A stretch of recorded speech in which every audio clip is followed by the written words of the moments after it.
ಕೋಲಾರ ಜಿಲ್ಲೆಯಲ್ಲಿ ಹಾಸ್ಟೆಲ್ಲು ಒಂದು ಡಿಪೋ ಬೆಂಕಿ ಹಾಕಿದ್ರು ಅದನ್ನ ನೋಡಿದೆ ನಾನು ಡಿಗ್ರಿ ಮಾಡ್ಬೇಕಾದ್ರೆ ಹೋರಾಟ. ಇದು ಬರ್ತಾ ಬರ್ತಾ ಬರ್ತಾ ಬರ್ತಾ ಸಂಘಟನೆ ಹೋರಾಟಗಳು ಕುಸಿತಾ ಇದೆ. ಎಲ್ಲೂ ಕುಸಿತು, ಜನ ಕೂಡ ಕುಸಿತಾರೆ. ಸ್ವಾರ್ಥಕ್ಕೋಸ್ಕರ ಅವನೊಂದು ಪಂಗಡ ಕಟ್ಕೊಳ್ಳೋದು, ಸ್ವಾರ್ಥಕ್ಕೋಸ್ಕರ ಇವನು ಪಂಗಡ ಕಟ್ಕೊಳ್ಳೋದು, ಜನಾಂಗ ಹೆಸರು ಇಟ್ಕೊಳ್ಳೋದು. ಏನಾಗುತ್ತೆ, ಪ್ರಜಾಪ್ರಭುತ್ವನ ಹುಟ್ಟಿ ಇದನ್ನು ಸಂಪಾದನೆ ಮಾಡಿ ಎಲ್ಲೋ ಒಂದು ಕಡೆ ನಾವು ಶೋಷಿತರಾಗ್ತಾ ಇಲ್ಲ, ನಮ್ಮ ಜನಾಂಗ ಶೋಷಿತರು ಮಾಡ್ತಾ ಇದ್ವಿ. ನಾವು ಜನಾಂಗವನ್ನು ಶೋಷಿತರು ಮಾಡ್ತಾ ಇದ್ವಿ. ನಾನು ಒಂದು ವರ್ಷಕ್ಕೆ ಒಂದೇ ಹಬ್ಬ ಬರೋದು ಬಾಬು ಜಗಜೀವನ. ನೆಕ್ಸ್ಟ್ ಟೈಮ್ ಬರ್ತಾ, ನೆಕ್ಸ್ಟ್ ಮಂತ್ ಬರ್ತದ ಇಲ್ಲ. ಏಪ್ರಿಲ್ 14ನೇ ತಾರೀಕು ಒಂದೇ ಜಯಂತಿ ಬರೋದು, ನೆಕ್ಸ್ಟ್ ಟೈಮ್ ಮೇ ಬರ್ತದ ಇಲ್ಲ. ಆ ಜನಾಂಗದಲ್ಲಿ ಹುಟ್ಟಿ ಹೆಸರು ಹೇಳ್ಕೊಂಡು ಎಲ್ಲಾ ರೀತಿ ಮಾಡಿ ಬಾಬೂಜಿಯವರ ಜಯಂತಿಯನ್ನು ಮಾಡಕ್ ಆಗ್ತಾ ಇಲ್ಲ, ಇಲ್ಲ ಅಂಬೇಡ್ಕರ್ ಜಯಂತಿ ಮಾಡಕ್ ಆಗ್ತಿಲ್ಲ ಅಂತಂದ್ರೆ ಆ ಹೆಸರಳಿಕ್ ನಮ್ಗೆ ಏನು ಯೋಗ್ಯತೆ ಇದೆ? ಹೋರಾಟ ನಮ್ಮ ಹಕ್ಕು, ಹೋರಾಟದಿಂದನೇ ಪಡಿಬೇಕು. ಸರ್ಕಾರ ಸ್ಪಂದಿಸ್ತಿಲ್ವಾ, ತಹಸೀಲ್ದಾರ್ ಸ್ಪಂದಿಸ್ತಿಲ್ವಾ, ಶಾಸಕ ಸ್ಪಂದಿಸಿಲ್ವಾ, ಹೋರಾಟವೇ ನಮ್ಮ ಹಕ್ಕು, ಹೋರಾಟದಿಂದನೇ ಗಳಿಸ್ಬೇಕು. ಇದು ಹೇಳ್ಕೊಂಡಿದ್ದು ಯಾರು? ಅಂಬೇಡ್ಕರ್. ಹೋರಾಟದಿಂದನೇ ಪಡಿಬೇಕು.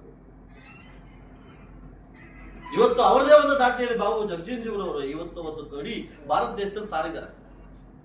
ಹೇಗೆ ಹೆತ್ತ ಅಂತೆಲ್ಲ ಸಾರಿದ್ದಾರೆ. ಬಹುಶಃ ನಾವುಗಳು ಅರ್ಥ ಮಾಡ್ಕೋಬೇಕಾಗುತ್ತೆ. ದಯವಿಟ್ಟು ಇದು ಯಾಕೆ ನಾನು ಹೇಳ್ತಾ ಇದ್ದೀನಿ ಅಂತಂದ್ರೆ, ನನಗಾಗಿರ್ತಕ್ಕಂಥ ಕಹಿ ಕಟ್ಟಿ ನಾನು ಹೇಳ್ತಾ ಇದ್ದೀನಿ. ಯಾರೋ ಒಬ್ಬರ ಒಂದು 7 ಸರಿ 8 ಸರಿ 9 ಸರಿ 10 ಸರಿ ಗೆಲ್ಲಿಕ್ಕೆ ಇವತ್ತು ಭಾಗವನ್ನು ಮಾಡಿದ್ರು ಕೋಲಾರ ಜಿಲ್ಲೆನ.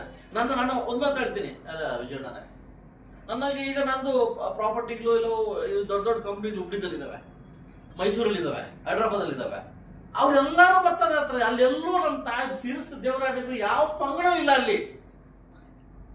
ಇಡೀ ಭಾರತ, ಇಡೀ ಕರ್ನಾಟಕ ರಾಜ್ಯದ ಚಾಮರಾಜನಗರದಲ್ಲಿ ಇರ್ತಕ್ಕಂಥ ಸಂಘಟನೆಗಳು ಎಲ್ಲೂ ಇಲ್ಲ. ಎಲ್ಲಿ? ಮೈಸೂರು.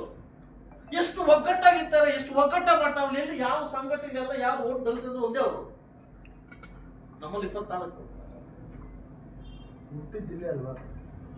ದಯವಿಟ್ಟು ಇದನ್ನ ಮುಂದಿನ ದಿವಸದಲ್ಲಿ ಸರಿಪಡಿಸ್ಕೊಂಡ ನೋವು ಅಂತ ಹೇಳ್ತಾ ಇದ್ದೀನಿ. ನಾವೆಲ್ಲ ಸೇರಿ, ತಾಲೂಕು ಆಡಳಿತ, ಎಲ್ಲ ಮುಖಂಡರುಗಳು ಎಲ್ಲ ಸೇರಿ ಬಾಬು ಜಗಜೀವನವರ ಆದರ್ಶಗಳನ್ನ ನಾವು ಪಾಲಿಸ್ಬೇಕು. ಯಾವತ್ತು ಏಪ್ರಿಲ್ 5ನೇ ತಾರೀಕು ಇಲ್ಲ ಏಪ್ರಿಲ್ 6ನೇ ತಾರೀಕು 14ನೇ ತಾರೀಕು ಜೈ ನನಗೆ ಹೊಡೆದ್ಬಿಟ್ರೆ ಆಗೋದಿಲ್ಲ. ಅವ್ರು ಬದುಕಿರ್ತಕ್ಕಂಥ ಹಾದಿಯಲ್ಲಿ ಒಂದು 5% ಅದನ್ನು ಬದುಕಬೇಕು ಅನ್ನೋ ಏನಾವತ್ತು ನಾವು ಪಾಲಿಸ್ಕೊಂತೀವಿ. ಬಹುಶಃ ಮುಂದಿನ ದಿವಸದಲ್ಲಿ ಆ ಒಂದು ಸಮುದಾಯಕ್ಕೆ ನಾವು ಉತ್ತರ ಕೊಟ್ಟಂಗೆ ಆಗುತ್ತೆ, ಎಲ್ಲೋ ಸಹಾಯ ಮಾಡ್ದಂಗೆ ಆಗುತ್ತೆ. ಇಂಥ ಅವಕಾಶವನ್ನು ಕೊಟ್ಟಿದ್ದಕ್ಕೆ ಮೊಟ್ಟ ಮೊದಲ ಬಾರಿಗೆ ನನ್ನ ತಾಲೂಕು ಆಡಳಿತಕ್ಕೆ ಶುಭಾಶಯಗಳನ್ನು ತಿಳಿಸ್ತಾ, ಯಾವ ಜನಾಂಗಕ್ಕೂ ನಾವು ಮೋಸ ಮಾಡದೆ ಎಲ್ಲ ಒಂದು ಜಯಂತಿಗಳನ್ನ ತುಂಬಾ ಅರ್ಥಗತವಾಗಿ ಮಾಡ್ಕೊಂಡ್ ಬರ್ತಾ ಇದ್ವಿ, ತುಂಬಾ ಅದ್ಭುತ ಮಾಡ್ಕೊಂಡ್ ಬರ್ತಾ ಇದ್ವಿ. ಯಾವೊಂದು ಜಾತಿ ಕೂಡ ನಾವು ಕಡಿಮೆ ಮಾಡದೆ ಆ ಒಂದು ವ್ಯವಸ್ಥೆ ವೃತ್ತಿಯನ್ನು ಮಾಡ್ಕೊಂಡ್ ಬರ್ತಾ ಇದ್ವಿ. ಖಂಡಿತವಾಗ್ಲೂ ಮುಂದೊಂದು ದಿವಸ ಒಳ್ಳೇದಾಗುತ್ತ ಭಾವನೆಯನ್ನ ನಾನು ಇಟ್ಕೊಂಡು ಬಾಬು ಜಗಜೀವನರಾಯರವರ 118ನೇ ಜನ್ಮ ದಿನಾಂಕವನ್ನು ಒಂದು ಅರ್ಥಗತವಾಗಿ ಆಚರಣೆ ಮಾಡ್ತಾ ಇದ್ವಿ.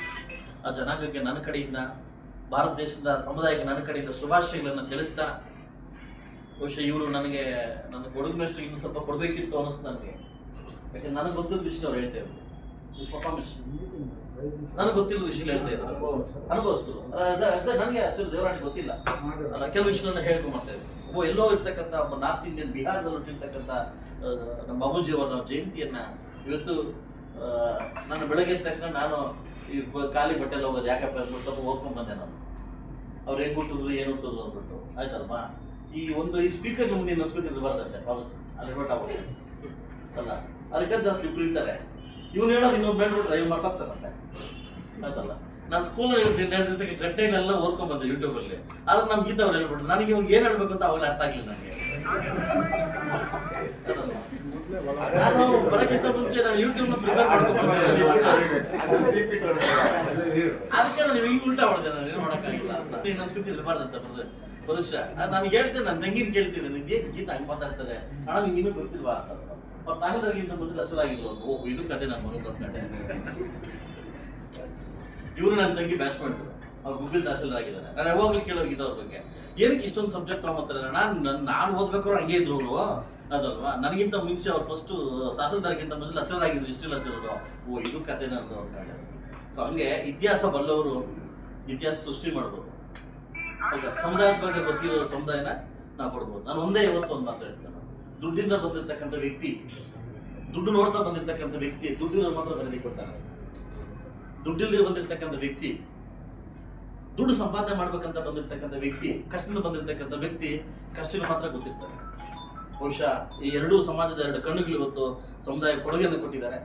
ಬಹುಶಃ ಅದು ಒಳ್ಳೇದಾಗಲಿ ಅಂತ ಬಯಸ್ತಾ ಎಲ್ಲ ನನ್ನ ಪ್ರಮುಖ ಸಮುದಾಯದ ಎಲ್ಲ ಲೀಡರ್ಸ್ ಹೊಂದಿಸುತ್ತಾ ತಾಲೂಕು ಆಡಳಿತ ಸಂಘಕ್ಕೆ ಹೊಂದಿಸ್ತಾ ನಾನು ವಿಶೇಷವಾಗಿ ಮಂಗಳವಾರ ದಿವಸ ಒಂದು ಮೀಟಿಂಗ್ನ ಕಂಡಕ್ಟ್ ಮಾಡ್ತಾ ಇದ್ದೀನಿ. ಬೆಳಗ್ಗೆ 11 ಗಂಟೆಗೆ ಒಂದು ಮೀಟಿಂಗು, ಸಾಯಂಕಾಲ 3 ಗಂಟೆಗೆ ಒಂದು ಮೀಟಿಂಗು. ಸಾಯಂಕಾಲ 3 ಗಂಟೆಗೆ ನಾನು ಅಫಿಷಿಯಲ್ ಜೊತೆ ಮೀಟಿಂಗ್ ಮಾಡ್ತೀನಿ. ನಾನು ಬೆಳಗ್ಗೆ 11 ಗಂಟೆಗೆ ನಾನೇ ಖುದ್ದಾಗಿ ಕೆಲವು ಲೀಡರ್ಸ್ ಫೋನ್ ಮಾಡಿ ಕರ್ಕೊಂಡು 14ನೇ ತಾರೀಕು ಹೇಗೆ ಮಾಡಬೇಕು ಅನ್ನೋದನ್ನ ಸಜೆಷನ್ ತೊಗೊಳಕ್ಕೆ 14ಕ್ಕೆ ನಾನೇ ಖುದ್ದಾಗಿ ಫೋನ್ ಮಾಡ್ತೀನಿ. ನಾವೆಲ್ಲರೂ ಬಂದು ಸಜೆಷನ್ ಕೊಡಬೇಕು ಅಂತ ಕೇಳ್ಕೊಂತ ಅವಕಾಶ ಕೊಟ್ಟಿದ್ದಕ್ಕೆ ತಮ್ಮೆಲ್ಲರೂ ಬಂದು ನಾನು ಮಾತು ಮುಗಿಸ್ತೀನಿ.